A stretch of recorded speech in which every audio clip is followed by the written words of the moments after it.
इस कार्यक्रम के पुण्यार्चक हैं श्रीमान महावीर प्रसाद जी पाटौदी, अध्यक्ष नया बाजार जैन मंदिर डिब्रूगढ़, श्रीमती भगवती देवी पाटौदी, श्रीमान संजय जी पाटौदी, श्रीमती बनीता पाटौदी, पुत्री एंजल एवं दिव्यांशी पाटौदी, श्रीमान राजीव जी पाटौदी, श्रीमती आरती पाटौदी, श्रीमान विकास पाटौदी, श्रीमती वर्षा पाटौदी, कृषिका पाटौदी, संयम पाटौदी एवं समस्त पाटौदी परिवार, केसी ग्रुप, डिब्रूगढ़, असम।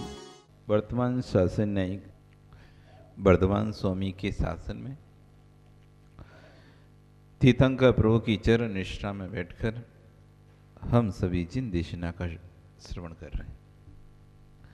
आचार्य वन कुलवत्त स्वामी महाराज जहाँ धर्म की व्याख्या कर रहे हैं, तो वहीं आचार्य वन विश्व सागर जी महाराज अपने प्रवचनों के माध्यम से उसी व्याख्यान को बहुत सरल और सटीक शब्दों में यहाँ पर हमको समझा रहे हैं।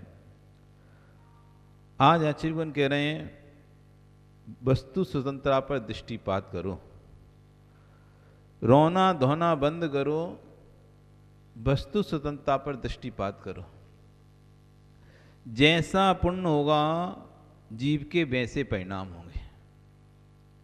जैसा जीव का, यदि आपको अपने पुण्य का पता करना है कि मेरा पुण्य कैसा है, अच्छा पुण्य है या खराब पुण्य है, पाप चल रहा है पुण्य चल रहा है, क्या चल रहा है, अपने परिणामों को पढ़ना सीख लो। जैसे तुम्हारे परिणाम चल रहे होंगे वैसे पुण्य पाप आपको पता चल जाएगा। शुभ रूप परिणाम चल रहे हैं तो आपका पुण्योदय चल रहा है, अशुभ रूप परिणाम चल रहे हैं तो आपका पापोदय चल रहा है। आपके अंतरंग में भाव कैसे हैं?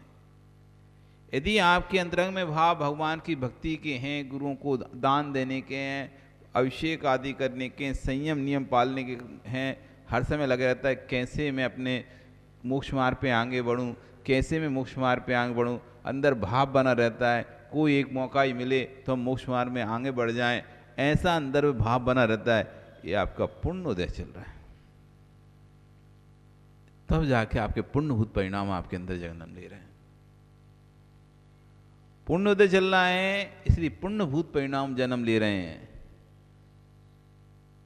कसाय के परिणाम, मायाचारी के परिणाम, छल कपड़, उसके साथ अब मैं ऐसा गेम खेलूंगा, इस तरह से मैं योजनाएं बनाने के दिमाग में चल रहा है 24 घंटे, ऐसे मैं अपना काम निकलवाऊंगा, वैसे अपना काम निकलवाऊंगा, इस तरह अनेक प्रकार से छल कपट मायाचारी जो परिणाम दिमाग में चल रहे हैं, बैठे बिठाए योजनाएं बन रही हैं, ये सब आपको पापभूत परिणाम आपके जन्म ले रहे हैं, आपका पाप का उदय चल रहा है। जैसा पुण्य पाप होगा परिणाम भी वैसे ही होंगे। लोक में लगता है, लोक में कहा जाता है कि सेठों को देखकर ऐसा और गरीबों को देखकर ऐसा किया जा रहा है। अरे तू मेरे से मत कहो कि सेठों को देखकर उनको स्थान दिया जा रहा है, गरीबों को स्थान नहीं दिया जा रहा। तुम स्वयं सोच लो, ये सेठ बना क्यों और ये गरीब बना क्यों? तुम स्वयं सोचो ना। हम दूसरे को देखकर ईर्ष्या पैदा करते हैं कि उसको स्थान ज़्यादा दिया जा रहा है, उसको स्थान ज़्यादा मिल रहा है, उसके पास पैसा ज़्यादा है। तो स्वयं सोचना चाहिए कि इसके पास ज़्यादा क्यों है, मेरे पास कम क्यों है। जब स्वयं से पिछले करेंगे तो उत्तर भी स्वयं मिलेगा। इसने अधिक किया है इसलिए को अधिक मिला है। किसी को यदि आगे आगे स्थान मिल रहा है, किसी को आगे आगे स्थान ज़्यादा स्थान दिया जा रहा है, और आपको लगता है एक ही आदमी को स्थान इतना क्यों दिया जा रहा है, क्यों इसको स्थान दिया जा रहा है, अपने से प्रश्न किया जाए मुझे क्यों नहीं दिया जा रहा, तब उत्तर निकल के आएगा उसने ज़्यादा किया है, वो ज़्यादा कर रहा है, इसलिए उसे स्थान ज़्यादा मिल रहा है। हम तो कुछ कर ही नहीं रहे, सिर्फ बातें ही कर रहे हैं, स्थान हमको ज्यादा कैसे मिलेगा? स्वयं से स्वयं का प्रश्न करना चाहिए। जब किसी को देखकर ईर्ष्या जन्म ले, बेमनस्ता जन्म ले कि उसको स्थान क्यों, उसको इतना सम्मान क्यों, क्या बात है, अपन दूसरे तरीके से सोचते हैं, क्या बात है भाई, इसको स्थान क्या है, उसमें नेगेटिव तरीका रहता है सोचने का। कोई व्यक्ति को ज़्यादा स्थान मिले, ज़्यादा पैसा किसी के पास आया, कुछ भी हो, तो हमारा क्या बात है, कोई नंबर 2 का काम तो नहीं करने लगा, ऐसा सोचते हैं। क्या बात है, ये ज़्यादा क्यों बैठता है, क्या बात है, दिमाग में कुछ और चलता है, नेगेटिव चलता है। प्रश्न तो सही था लेकिन उत्तर गलत था तुम्हारा। प्रश्न तो सही आया तुम्हारे में, क्या बात है, इस पास इतना पैसा अचानक कहां से आ गया, क्या बात है, इसको इतना सम्मान क्यों मिल रहा है, क्या बात है, इसको इतना स्थान क्यों मिल रहा है। प्रश्न तो सही उठा लेकिन उत्तर सही नहीं मिला आपको। उत्तर में ईर्ष्या वाला, लगता है कुछ गड़बड़ है, उत्तर ये मिला, लगता है 2 नंबर का काम करने लगा है, लगता है चोरी का सामान खरीदने लगा है। ये से उत्तर दिमाग में आए, ये प्रश्न आए नहीं है, इसने ज्यादा किया था इसलिए इसको ज्यादा मिल रहा है, इसने ज्यादा पुण्य संचय किया था इसलिए इसे ज्यादा मिल रहा है, इसने ज्यादा यशा कीर्ति नाम कर्म का संचय किया था इसलिए इसको ज्यादा यश मिल रहा है, इसने ज्यादा शुभ नाम कर्म का बंद किया था इसलिए इसको सब चीजें शुभ शुभ मिल रही हैं। ये दिमाग में नहीं आता हमारे, विचार आते हैं दूसरे ही, विचार आते हैं दूसरे ही। तो आचार्य में कह रहे हैं कि पुण्य होगा तो उसके परिणाम भी वैसे ही होंगे, और पाप उदय में होगा तो परिणाम भी वैसे ही होंगे। तू स्वयं सोच ले कि वो गरीब क्यों और वो अमीर क्यों, तू गरीब क्यों, दूसरा वाला सेठ क्यों, कुछ ना कुछ तो किया होगा। ज्ञानी तेरा छोटा भाई कह रहा है कि महाराज श्री क्या करूं, मेरे पिताजी ने मुझे आगे कभी नहीं करते, बड़े भैया को आगे करते हैं। बेटा तू क्यों रो रहा है, गलती ना बड़े भैया की है ना पिता की है, गलती तेरी है, तू बाद में क्यों जन्म लिया, पहले जन्म ले लेता तो बड़ा बन जाता पिता तुझको आगे करते। अरे छोटा भाई सोच रहा है कि मेरे को पता आगे नहीं करते, बड़े भैया को आगे करते हैं। तो आचार्यवन कह रहे हैं कि ना गलती बड़े भैया की है ना पिता की है, गलती तेरी है, तू पीछे क्यों आया, तू पहले आ जाता तो तुझे आगे किया जाता। ऐसी सम्यक सोच आ जाए तो कभी किसी के प्रति अशुभ भाव आएंगे ही नहीं, कभी किसी के प्रति अशुभ भाव नहीं आएंगे। जितने तीर्थंकर हुए सबका आहार, सबका प्रवान सेठों के घर में हुआ, राजाओं के घर में हुआ पहला आहार। जितने तीर्थंकर हुए सबका आहार, पहला आहार कहां हुआ, राजाओं के घरों में, सेठों के घरों में, सेठों के महाराजाओं के घरों में हुआ। क्यों, अब कोई कहे अरे तो बात हो रही, नहीं, पुण्यात्मा जीव के यहां पुण्यात्मा पहुंचता है, पुण्य जीव के यहां ही पुण्यात्मा जीव पहुंचता है, पापी के यहां पुण्यात्मा नहीं पहुंचता है। जो पुण्यात्मा होते हैं उनके यहां ऐसे पुण्यात्मा जीव पहुंचते हैं। ये कोई दुहात नहीं है, पुण्य पुण्य को खींचता है, पुण्य पुण्य को खींचता है, पाप पाप को खींचता है, पुण्य पुण्य को खींचता है, पाप पाप को खींचता है। जैसा आपका पुण्य पाप होता है वैसी संगति आपको मिल जाती है। यदि आप धर्मात्मा है तो धर्मात्मा संगति मिल जाएगी आपको, भोगी है तो भोगियों की संगति मिल जाएगी। आचार्य यदि ऐसी सम्यक सोच आ जाए तो कभी किसी के प्रति अशुभ भाव नहीं आ सकते। अशुभ भाव क्यों आ रहे हैं, क्योंकि हम अपने द्रव्य को नहीं देखते, पर के द्रव्य को ग्रहण करने के भाव रखते हैं। चींटी भी वजन खींचती है कि नहीं खींचती, चुंबक भी वजन खींचता है कि नहीं खींचता। चींटी भी वस्तु को खींच के लाती नहीं लाती, और चुंबक भी दूर से वस्तु को खींचता है कि नहीं खींचता। सामने कील मील लोहे पड़ो, खच्च से खींच लेता है। मित्रों, जब चुंबक के शक्ति अंश अधिक होते हैं तो लोहे का छोटा छोटा टुकड़ा भी खिंचा चला आता है। चुंबक और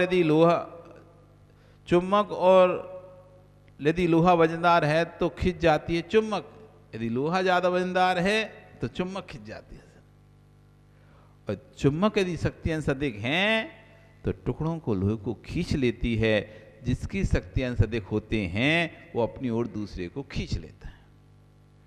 पुण्य के शक्ति अंश अधिक होंगे तो पुण्यात्मा को अपनी तरफ खींच लेगा। हजारों चौके लगते हैं, 100-100 200 चौके लगेंगे भी। इंदौर पट्टाचारी महोत्सव में आप जा रहे हो ना, देखना वहां पर नजारा आहार का क्या होता है। दिगंबर साधु की चर्या और श्रावकों के चौके लगाने की पद्धति। यहाँ तो 1-2 आते हैं सो आपको समझ नहीं आता। अब वहां पर आपको एक एक साधु पर धड़कन होगी, एक आ जाए, कोई भी आ जाए। इतने सारे साधु होने पर भी तब भी पता चलेगा चौका खाली जाएगा। आप देख लेना, 200 चौके लगेंगे, 300 चौके लगेंगे, 400 साधु रहेंगे। आपको लग रहा है कि 400 साधु तो सब चौके भरे होने चाहिए, तब भी इसमें भी आप देखेंगे चौके खाली जाएंगे, साधु नहीं आएंगे उनके चौके में। जो पुण्यात्मा जीव होगा उसके यहां 4-4 साधु दिखेंगे तुमको, 5-5 साधु दिखेंगे। जिसका पुण्य अधिक होगा और जिसका पुण्य क्षीण होगा उसको एक छिल्लक भी नसीब नहीं होगा। ऐसा ही होता है वहां पर। साधुओं, अगर साधु अधिक भी हैं तब भी कोई सोचे कि चौके अब तो भरे जाना चाहिए, साधु अधिक हैं चौके कम हैं तो भरे जाना चाहिए, तब भी उसमें भी चौके खाली चले जाते हैं। साधु कम है चौके अधिक हैं तब तो खाली जाना स्वाभाविक है कि साधु कम है और चौके अधिक हैं तो खाली जाएंगे कोई नहीं। लेकिन साधु अधिक हैं चौके कम हैं तब भी चौके खाली जाते हैं। कई बार अच्छा, इसी संघ में हम जब थे तो 20-25 साधु उस समय संघ में रहते थे, 10-12 चौके लगते, उसमें भी खाली चले जाते चौके लोगों के, एक भी महाराज नहीं पहुंचते थे। तो आचार्य जी हमको डांटते थे बाद में आके, अरे परमेश्वर एक आध तो चले जाया करो तो अरे देख लिया करो कोई चौका खाली ना, वैसे ही तो चौके कम है और ऊपर से उसमें भी खाली जा रहे हैं तो सारे एक ही चौके में चले जाते हैं सब लोग, कोई 5 कोई 7 ऐसे एक चौके में, किसी चौके में नहीं है तो कम चले जाएगा। मतलब कहना पड़ता था आचार्य श्री को कि भैया सबका ध्यान रखा करो, कोई चौका खाली नहीं जाना चाहिए, फिर भी चौका खाली चला जाता था। अब आचार्य श्री पूछते थे क्यों, हम सब साधु, आचार्य श्री भाभी नहीं हुए वहां खड़े होने के मारे, उस चौके वाले सामने खड़े भाभी नहीं हो रहे हमारे खड़े होने के, क्यों वहां पे खड़े होकर पड़कान दे दें, भाभी नहीं होते तो कैसे उसे, और दूसरे वाले इतनी भक्ति से पड़काता है, उसके यहां जब साधु रहते हैं तभी फिर से भाव हो जाते, इसी से पड़क जाते हैं, ऐसे परिणाम हो जाते हैं। कम होने पर भी खाली जा रहे हैं, ये कौन खींच रहा है? जिसके पुण्य के शक्ति अधिक हैं वो सभी पुण्यात्माओं खींच रहे हैं। अभी आप जाओगे बिल्कुल ऐसा महसूस करना, एक चौका, कई चौके ऐसे होंगे जहां रोज 4-4 5-5 साधु पहुंचेंगे, और कई चौके ऐसे दिखेंगे तुम्हें जहां छुल्लक भी मुश्किल से आता होगा।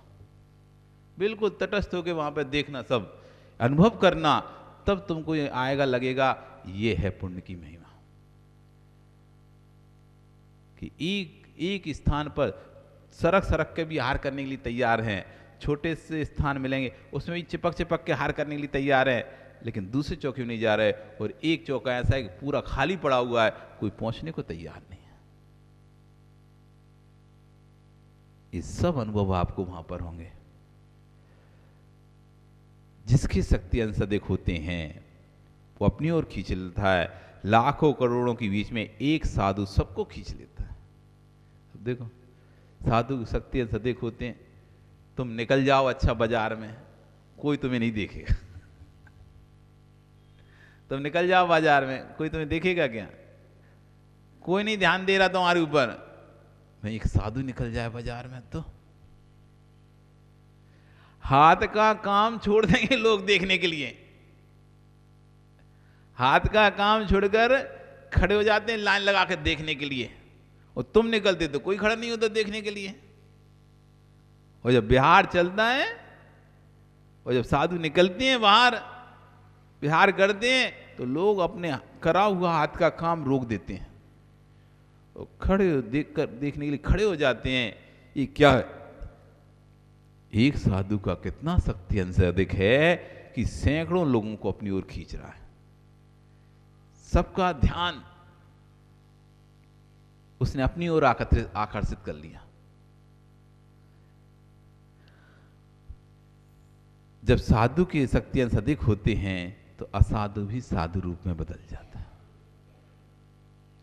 जब साधु की शक्ति अंश अधिक होते हैं तो जो सिर्फ देखने के लिए खड़ा हुआ था उसके भी हाथ जुड़ जाते हैं। अब कई बार देखना लोग दर्शन के लिए नहीं खड़े होते, देखने के लिए खड़े होते हैं कौन आ रहा है, और जैसे ही पास से निकलते हैं तो हाथ जुड़ जाते हैं, इनके हाथ जोड़ने लगते हैं। दूर से नहीं जोड़ रहे थे, देख रहे थे कौन आ रहा है कौन आ रहा है, कौन है ये नंगा आदमी, और जैसे ही पास में आते हैं अपने आप व्यक्ति के ऐसे हाथ जुड़ जाते हैं। ये है शक्ति, शक्ति अंश। इससे कहते हैं कि एक वस्तु दूसरी वस्तु को कैसा परिणमन कराती है। आत्महत्या करने वाला एक दिन में आत्महत्या नहीं कर लेता, वो बरसों से सोचता है, तब इतना दृढ़ हो जाता है कि मरने से भी नहीं डरता है। फिर जो व्यक्ति फांसी लगाने में दृढ़ होता है वो ही मोक्ष जाने में दृढ़ हो पाता है। जिसे इतना तय कर लिया कि मुझे मृत्यु से डर नहीं है, जिसने इतना तय कर लिया कि मुझे जन्म मरण से भय नहीं है, बस उसी का कल्याण हो सकता है। आज आप संयम नियम क्यों नहीं ले रहे? आपको मृत्यु से भय है। कैसे करूंगा, कुछ हो जाएगा, दवाई नहीं छूटती मुझसे, कुछ हो जाएगा, फिर मैं कैसे रहूंगा, मैं मर जाऊंगा। मरने का ही तो भय है, मरने का ही तो भय है। और मरने का भय नहीं होता, मेरी तबीयत ठीक नहीं रहेगी, नहीं उठ पाऊंगा तो ठीक है, मैं भोजन पानी त्याग कर दूंगा, और क्या होगा इससे ज्यादा। नहीं करूंगा, नहीं बनेगी चर्या का पालन करते मुझसे। जिस दिन ये निर्णय हो गया कि मृत्यु से डर नहीं है, नहीं बनेगी चर्या पालन करते हुए, मैं भोजन पानी का त्याग कर दूंगा, समाधि मरण कर लूंगा। जब तक बनेगी चर्या का पालन करते हैं तब तक चर्या का पालन करूंगा, नहीं बनेगी, हाथ पैर में ताकत नहीं रहेगी, साथ नहीं देगा शरीर, तो मैं समाधि मरण कर लूंगा। जब ऐसा निर्णय हो जाएगा फिर संयम लेने डर किस बात का।